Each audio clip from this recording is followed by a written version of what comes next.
qui va essayer, ainsi que celle qui fera la réponse, Audrey, de ne pas dépasser minuit. Parce qu'à minuit, vous savez, on peut se transformer, vous voyez ce que je veux dire, en citrouille. Alors, Vanessa Duhamel. Madame le maire, à l'occasion de notre séance du 29 juin 2022, nous vous avions saisi de la procédure contentieuse initiée à l'encontre de la ville de Lille par la Société civile immobilière des Rousseaux, qui attend depuis de longues années la réfection des façades de l'hôtel de ville.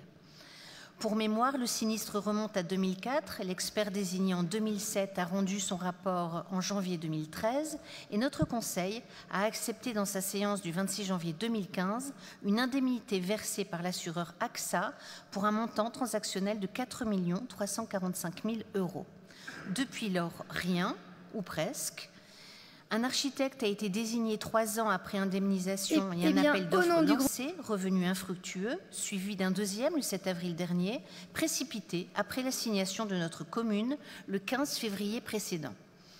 En réponse, vous avez relevé la difficulté de trouver une société qui accepte d'intervenir en réparation de malfaçon d'une précédente société, ajoutant qu'il convenait de retirer l'ensemble des briques.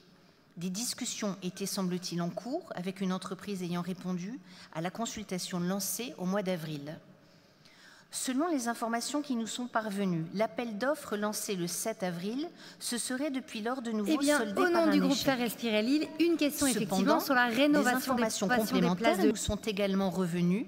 Il semblerait en effet que l'expert judiciaire Monsieur Dubernard ait, dans son rapport de l'année 2013, préconisé une technique ne nécessitant pas l'enlèvement des briques et donc un désamiantage extrêmement coûteux. La méthode retenue, qui aurait servi de base à l'indemnisation de notre commune, aurait été acceptée par l'ensemble des parties et une entreprise d'envergure nationale se serait alors déclarée disposée à intervenir, fournissant une évaluation du coût des travaux qui a été validée par l'expert.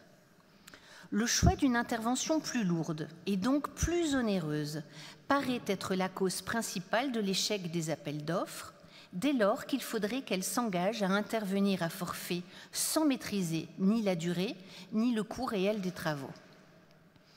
Outre le risque judiciaire élevé que ce choix fait assumer à notre commune, il existe un risque non négligeable quant à la durabilité d'un bâtiment, certes conforté par des échafaudages et un périmètre de sécurité, mais dont l'expert de 2013, M. Dubernard, avait souligné la fragilité, je cite, « Le parement brique de la façade s'est fissuré en de nombreux endroits, avec menace d'effondrement ou de chute d'éléments », relevait-il en page 10 de son rapport.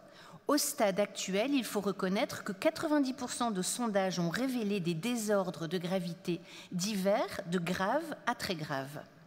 Et surtout, page 35, je cite, « Le parement brique n'est pas qualifiable de stable et l'évolution des désordres est certaine, ne serait-ce que par l'action du gel-dégel. » Les désordres continuent à évoluer. Vous avez d'ailleurs vous-même déclaré, je cite, que les briques ont commencé à tomber. Au vu de ces éléments et des risques divers encourus par les personnes, les biens et les finances municipales, ne conviendrait-il pas de renoncer au choix de la méthode de réfection pour revenir à celle préconisée par l'expert judiciaire? Je vous remercie.